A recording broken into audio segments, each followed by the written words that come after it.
there. Welcome to Fanboy TV and the Austin Post, presenting you live South by Southwest film coverage. I'm Chris Rachel Oseland.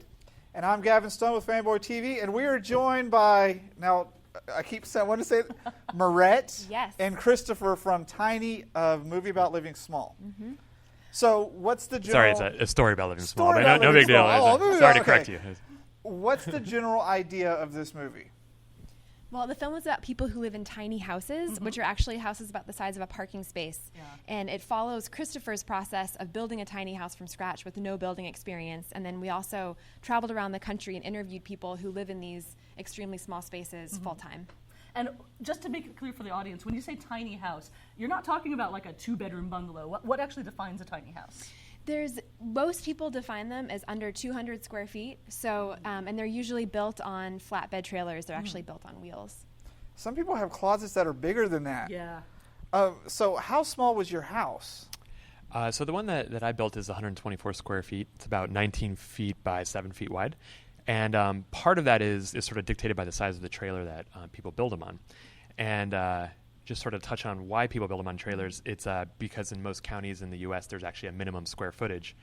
So when you build a house that size, it's actually against the law unless you put it on a trailer, and then it becomes a temporary structure, which doesn't fall under the same codes and guidelines. So as far as they're concerned, you're actually a camper.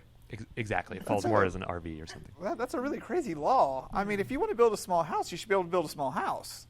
It makes no sense. Yeah. Well, and I think that there's kind of a growing movement even among city planners, urban planners and city planners and stuff to sort of head in that direction. However, this is sort of a process that began back in the 50s, and during that time, you know, there wasn't a whole lot of scarcity in terms of space or resources. People, the economy is doing great. Now that with the downturn in the economy and environmental concerns, people's thinking is shifting a bit, but these codes are so ingrained sort of in our system that it's going to take a little while to, you know, turn the boat around. So what inspired you? Like, you know what? I can live in less than 200 square feet, and I've never built anything before. Why not start with my own home? Gotcha.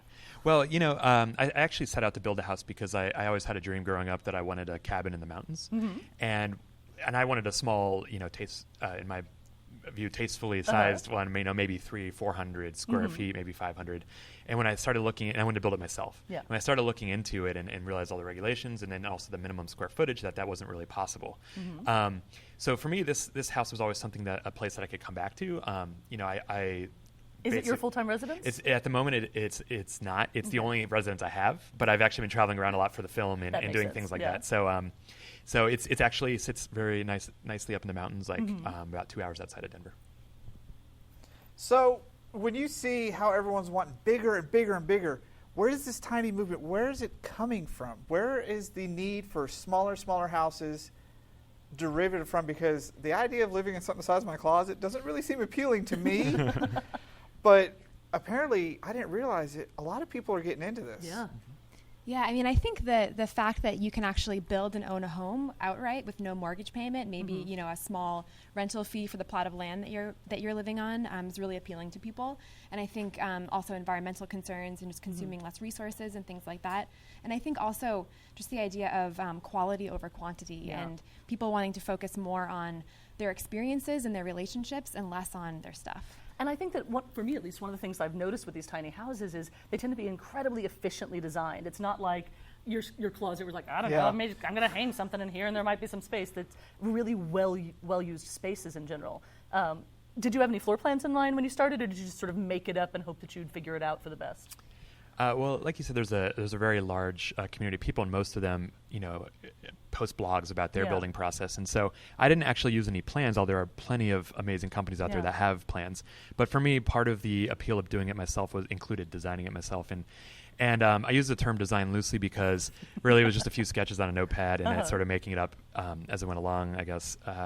But, you know, the design was designed with efficiency of space in mind, and sort of taking ideas from people who've come before, and like Jay Schaefer from Tumbleweed Tiny Houses, who's also featured in our film, and Dee Williams from Portland Alternative Dwellings. They all have like really great designs, and we got a chance to tour around the country and see all these houses, and so it definitely informed and influenced the design choices that we made. when you're touring around and seeing the people that are living in these tiny houses, is it mostly single people or a couple, or are you seeing any families that are trying to adapt to this type of lifestyle? Yeah, there's quite a few couples, a lot of single people. There's a few families. There's a family of 3, parents, and they have a small child, and they live down in Georgia, and they're in the process of building their house right now. There's also a family of 4 in Western Virginia that they've been living in a 120 square foot house, and they're actually in the process of, their children are getting older, and so they're sort of upgrading and building a slightly larger house right now. 300, 400 square feet. Exactly. Yep. So you could technically build like a whole little village of tiny houses. Like if you have a guest house, you can go stay in that tiny house over there. And it just seems like you'd have like a whole little thing. Like, why wouldn't families want to do that? Build multiple tiny houses. Especially for, like the grandparents can live out back, or like, your 18-year-old can live out back. It's a way to have sort of more diverse. They remind me a lot of German Kleinhausen. I don't know if you're familiar with those.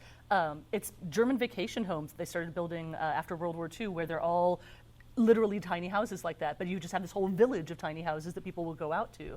And so when I saw things like that, it's like you could actually live in a whole, because you can't live in them full-time legally in Germany.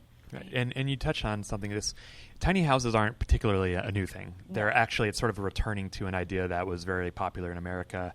That Thoreau, actually, who lived in the original tiny houses, we say, he did that, back in the 1800s, and he was actually sort of reacting to a large cabin movement in his era. And so these ideas definitely aren't new. They just sort of kind of come in cycles. And I think we're seeing that come again, and we're trying to figure out a way to do it that's like more sustainable and appealing to people to sort of make it last in the long run.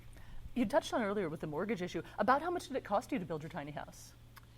My house was, I think, I put about $26,000 into it, although there are cars car, well, and the thing is, that's actually you can do it for cheaper than that, depending on how much reclaimed materials you use and how much time you spend looking for those. And unfortunately, we were had a schedule to follow, and so we sometimes ended up just not being able to wait for the right opportunities to come up and also depending how much you spend on your trailer, that's like one of the biggest costs. And I ended up opting for a nicer trailer. I figured was the foundation. So. Yeah, that makes sense. So you have plumbing and electricity and all that in these tiny houses? That's correct. Do you ever feel cramped? I mean, you're a tall guy. You'd probably be a little more comfortable, but guys, we don't have a lot to begin with, but women, they have a lot of shoes, clothes, they have all this stuff. Where does it go? Well, I think that's a stereotype. Well, I know my wife has shoes and clothes everywhere. There's no way she could live in a tiny house. We'd have to have 5 just for her stuff. But how do you organize, and how do you decide I'm going to live minimalist in our commercial society where it's more, have to have? How do you make that decision? Yeah, and I mean, we haven't necessarily gone through the process of downsizing all of our stuff because we're not living in the house full time, although many of our characters have. We have one character in the film, Tammy, who does the 100 item challenge. So she only owns 100 things, including that always a toothbrush. blows my mind, the 100 item challenge.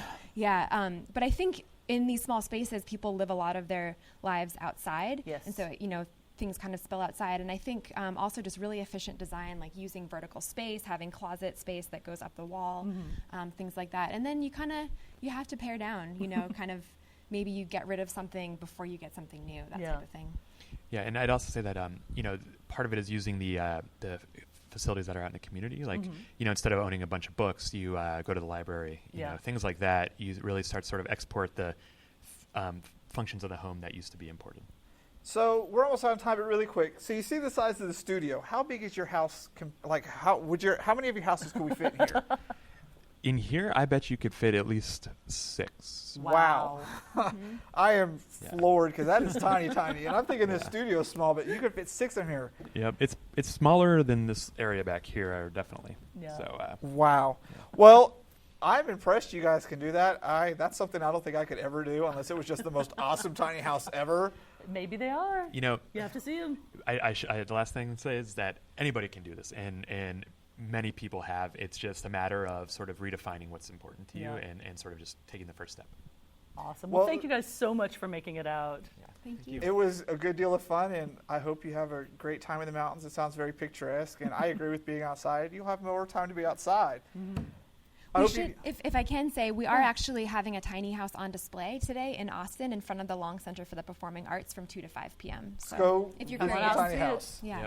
Yep. And do you mind if we say their website? Go ahead. All right. And if you wanted to learn more about the film, our website is tiny-themovie.com. And also you can follow us on facebook.com/tinythemovie. You're going to Facebook about things that are happening in your house. I wish I had more space for a coffee cup, Yeah, we do. All right, well, have a good time at South by Southwest, and thank you guys for coming out. Thanks. Yes, it's been great. Thanks so much.